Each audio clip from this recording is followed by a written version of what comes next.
সংবাদ সবাইকে স্বাগত জানাচ্ছি। আমি ফিরোজ তোহা। শুরুতেই আরবে কেবলস সংবাদ শিরোনাম। সব সত্যি প্রকাশ, হাদিকে হত্যায় নির্দেশদাতা মির্জা আব্বাসের রক্ষা হল না। ঢাকা ৮ আসনে মির্জা আব্বাসের নির্বাচন নিয়ে যে বার্তা দিলেন তারেক রহমান। এরপর জানিয়ে দেব বিএনপি থেকে বহিষ্কৃত রুমিন ফারহানার বিরুদ্ধে গ্রেপ্তারি পরোয়ানা, যে কোনো সময় হতে পারে নাটক। এবং সর্বশেষ জানিয়ে দেব বন্ধ থাকা অ্যাকাউন্ট থেকে শুটার ফয়সালের নামে ২১৯ কোটির চেক, রহস্য কী, তদন্ত ভিন্ন খাতে নেয়ার চেষ্টা, ফেঁসে গেল ইউনূস প্রশাসন। এতক্ষণ শুনছিলেন আজকের সংবাদের প্রধান প্রধান শিরোনাম। এবার বিস্তারিত। অবশেষে প্রমাণ পাওয়া গেল ওসমান হাদি হত্যায় বিএনপি নেতা মির্জা আব্বাসের যোগসূত্র। জট খুলতে শুরু করেছে ইনকেলাব মঞ্চের মুখপাত্র শরীফ ওসমান হাদি হত্যাকাণ্ডের এতদিন ধরে পর্দার আড়ালে থাকা মূল হোতাদের মুখোশ। এবার খসে পড়তে শুরু করেছে। পুলিশি তদন্তে বেরিয়ে এসেছে এমন সব চাঞ্চল্যকর তথ্য যা দেশের রাজনৈতিক অঙ্গনে রীতিমতো তোলপাড় সৃষ্টি করেছে। হাদি হত্যার মাস্টারমাইন্ড হিসেবে উঠে আসছে বেশ কিছু হাই প্রোফাইল নাম, যাদের মধ্যে সবচেয়ে বড় চমক হিসেবে আলোচনায় এখন বিএনপি নেতা মির্জা আব্বাস। তদন্ত সংশ্লিষ্ট একাধিক সূত্র নিশ্চিত করেছে যে হাদি হত্যার ঘটনা দিয়ে বিচ্ছিন্ন ঘটনা ছিল না, এটি ছিল সুদূর প্রসারী এক গভীর ষড়যন্ত্রের অংশ।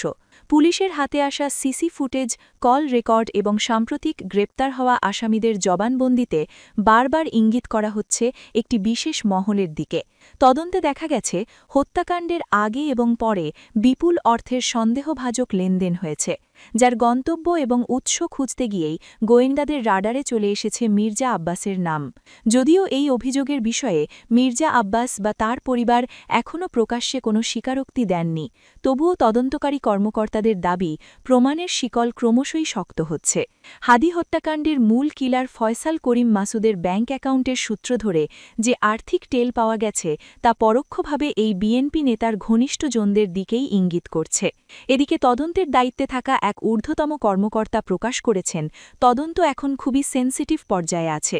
টাকার প্রবাহ এবং ডিজিটাল ফুটপ্রিন্ট অ্যানালাইসিস করে আমরা নিশ্চিত হয়েছি যে এর পিছনে বড় পলিটিক্যাল শেল্টার ছিল। সেই নামগুলো সামনে আসছে। তাদের সামাজিক অবস্থান যাই হোক না কেন, আইনের ঊর্ধ্বে কেউ নয়। আমরা শীঘ্রই তাদের জিজ্ঞাসাবাদের জন্য ডাকব।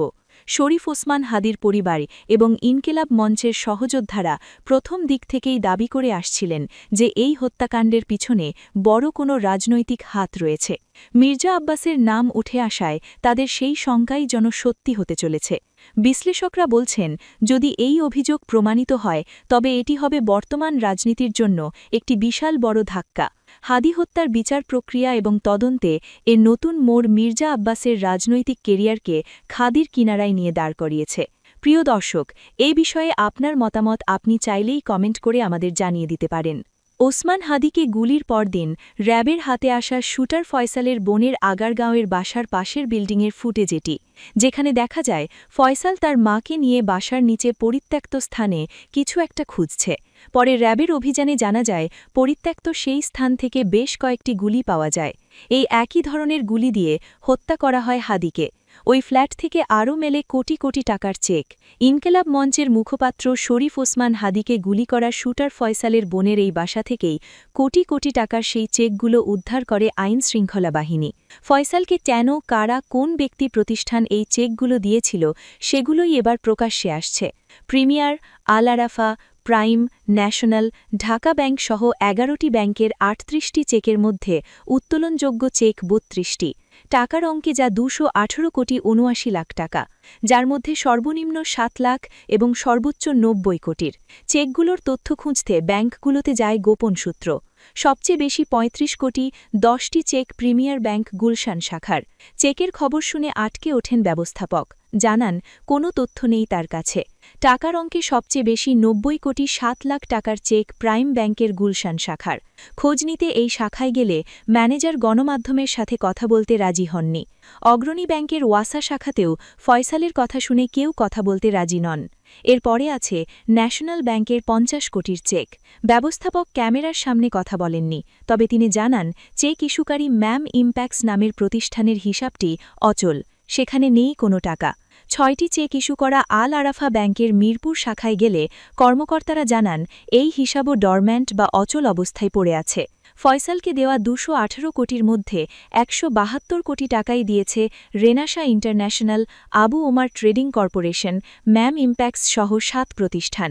এসব প্রতিষ্ঠান খুঁজে বের করার চেষ্টা করে যমুনা টেলিভিশনের অনুসন্ধান টিম। শুটারকে 90 কোটি টাকা দেওয়া ড্রিমস ইনফিনিটির ঠিকানা দেওয়া বাড়িধারার ডিওএইচএসে। সেখানে গিয়ে দেখা যায় এই নামের প্রতিষ্ঠান কখনো এখানে ছিলই না। বনানীর ম্যাম ইম্প্যাক্টস ফয়সালকে 50 কোটি টাকা দিয়েছে, সেখানে গিয়েও হদিশ মেলেনি প্রতিষ্ঠানটির। ফয়সালের চেক ইস্যু করা আরেক প্রতিষ্ঠান এমআর ইন্টারন্যাশনালের বনানীর ঠিকানাতেও কিছু নেই। ইন্দিরা রোডের চিস্তি ট্যাক্সে গিয়ে জানা যায় আরও 4 বছর আগে এখান থেকে ব্যবসা গুটিয়ে নিয়েছে তারা। এসব প্রতিষ্ঠানের ফোন নম্বরে ফোন করেও সাড়া মেলেনি। 7 প্রতিষ্ঠান ছাড়াও 6 ব্যক্তি ফয়সালকে দিয়েছে 46 কোটি টাকা। ফয়সালের চেকের বিষয়ে মানি লন্ডারিং অনুসন্ধানে নেমে সিআইডি প্রধান জানিয়েছেন, চেক ইস্যু করা সবার পরিচয় উন্মোচন করা হবে। এত বড় অঙ্কের লেনদেনের পেছনে হাদি ছাড়া অন্য কোনো মিশন আছে কিনা এমন প্রশ্নের উত্তর খুঁজছে আইন শৃঙ্খলা বাহিনী। বুদ্ধি প্রতিবন্ধী তরুণী তানিয়া আক্তার, বাবার নাম জসিম, 5 বোন ও 1 ভাইয়ের মধ্যে তিনি দ্বিতীয়।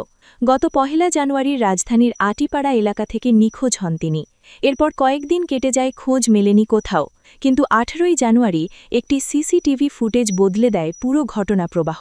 সাভারের পরিত্যক্ত পৌর কমিউনিটি সেন্টার থেকে রাতের আধারে 2টি মৃতদেহ সরাতে দেখা যায় এক ব্যক্তিকে।